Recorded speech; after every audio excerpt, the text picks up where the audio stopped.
Hi friends, நீங்கள் பார்த்துட்டு கேட்டேக் தமிழ். இந்த வீடியோவில் நம்ம என்ன பார்க்க போகிறோம் அப்படின்னு பார்த்தீங்கன்னா OnePlus Wireless Z base edition and boat 335 அதோட ரெண்டு ஹெட்ஃபோனோட கம்பேரிசன் பற்றி தான் இந்த வீடியோவில் பார்க்க போகிறோம்.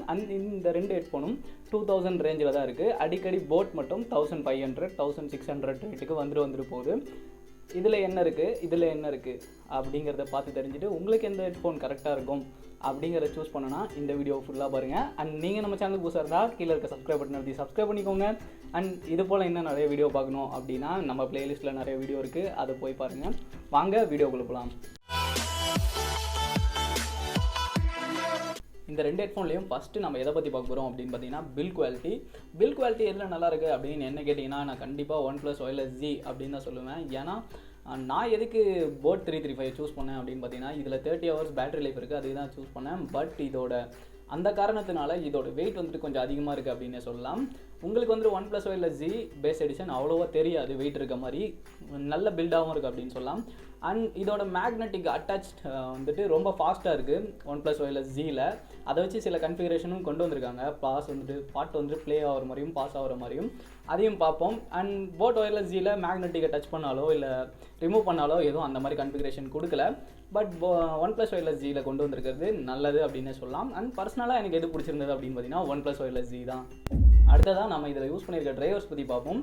OnePlus Wireless Zயில் 10mm drivers use பண்ணல, 9.2mm டிரைவர்ஸ் தான் யூஸ் பண்ணியிருக்காங்க. போட் 335ல் 10mm டிரைவர்ஸ் யூஸ் பண்ணியிருக்காங்க. ரெண்டுலேயுமே சார்ஜிங்க்கு டைப் சி போர்ட் தான் கொடுத்துருக்காங்க. இரண்டாவதாக நம்ம இதில் இருக்க பேட்டரி லைஃப் பற்றி பார்ப்போம். பேட்டரி லைஃப் என்னை பொறுத்த வரைக்கும் போட் 335ல் தான் நல்லா இருக்குது அப்படின்னே சொல்லலாம். ஏன்னா இதில் 30 ஹவர்ஸ்க்கான பேட்டரி லைஃப் கொடுத்துருக்காங்க. OnePlus Wireless Zயில் 20 ஹவர்ஸ்க்கான 17 ஹவர்ஸ்க்கான பேட்டரி லைஃப் தான் கிடைக்கும். அவ்வளோதான் கொடுத்துருக்காங்க. பட் இதில் ரெண்டுலேயுமே ஒரு ஃபீச்சர் இருக்குது காமனாக. என்ன அப்படின்னு பார்த்தீங்கன்னா நீங்கள் 10 minutes சார்ஜ் போட்டிங்கன்னா 10 hours பாட்டு கேட்டுக்கலாம், இல்லை கேம் விளாண்டுக்கலாம், என்ன வேணால் பண்ணிக்கலாம். ஆனால் இதில் என்ன ரெஸ்ட்ரிக்ஷன் அப்படின்னு பார்த்தீங்கன்னா உங்களால் 80% வச்சுருந்தா மட்டும்தான் ஒரு 9 hours 9.5 hours வருது. நான் இதை டெஸ்ட் பண்ணி பார்த்தேன். கண்டிப்பாக ரெண்டுமே 9 hours வரதே பெரிய விஷயம் அப்படின்னே சொல்லலாம். நீங்கள் 10 minutes சார்ஜ் போட்டால் போதும்.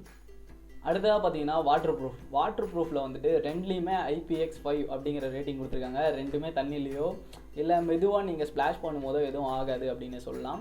அடுத்ததாக நம்ம பார்க்க போகிறது லோ லேட்டன்சி கேமிங் மோட். நீங்கள் ஒரு கேமராக இருந்தீங்கன்னா கண்டிப்பாக நீங்கள் வாங்க போகிற ஹெட்ஃபோனில் லோ லேட்டன்சி கேமிங் மோட் இருக்கணும் அப்படின்னு நினைப்பீங்க. OnePlus Wireless Zயில் பேஸ் எடிஷன்லையும் அது இருக்குது. அண்ட் போட் 335 அப்படிங்கிற ஹெட்ஃபோன்லேயும் அது இருக்குது. பட் OnePlus Wireless Z நீங்கள் சூஸ் பண்ணும் வகையில் உங்ககிட்ட இருக்கிற ஃபோன் வந்துட்டு OnePlus ஃபோனாக மட்டும்தான் இருக்க முடியும். ஏன்னா லோ லேட்டன்சி கேமிங் மோட OnePlusஆல் மட்டும்தான் ஆக்சஸ் பண்ண முடியும். பட் நீங்கள் போட் 335 வாங்கும் பொழுது நீங்கள் எந்த டிவைஸ் வச்சுருந்தாலும் சரி உங்களுக்கு கண்டிப்பாக அந்த லோ லேட்டன்சி மோட் ஆக்டிவாக இருக்கும். நீங்கள் ஒரு OnePlus யூசர் அப்படின்றீங்கன்னா கண்டிப்பாக நீங்கள் OnePlusஏ சூஸ் பண்ணலாம். அடுத்ததாக நம்ம பார்க்க போகிறது அண்ட் கடைசினும் சொல்லலாம், அது ஹெட்ஃபோன்ஸோட சவுண்ட் குவாலிட்டி.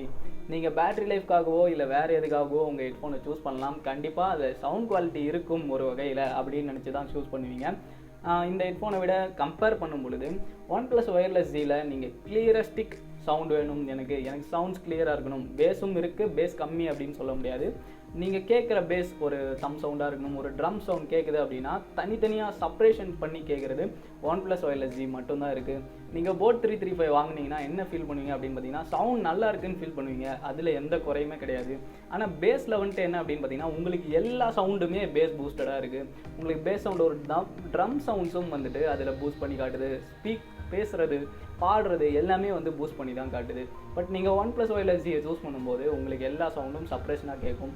நான் OnePlus Wireless Zயில் இந்த ஹெட்ஃபோனை யூஸ் பண்ணும்போது என்ன ஃபீல் பண்ணேன் அப்படின்னு பார்த்தீங்கன்னா போட் 335 விட ஸ்லைட்டாக இதில் கொஞ்சம் நல்ல ஒரு குவாலிட்டி இருக்குது அப்படின்னு நினைக்கலாம். OnePlus நல்லா பண்ணியிருக்காங்க அப்படின்னே சொல்லலாம். அவ்வளோதான் இந்த வீடியோ உங்களுக்கு பிடிச்சிருந்தா ஒரு லைக் பண்ணுங்கள், பிடிக்கலன்னா டிஸ்லைக் பண்ணுங்கள். அண்ட் மறக்காமல் கேட்டுக்கு சப்ஸ்கிரைப் பண்ணிவிடுங்க.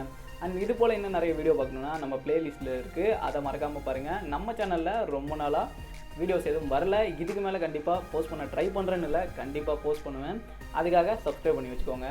இனி ஒரு நல்ல வீடியோவில் சந்திப்போம்.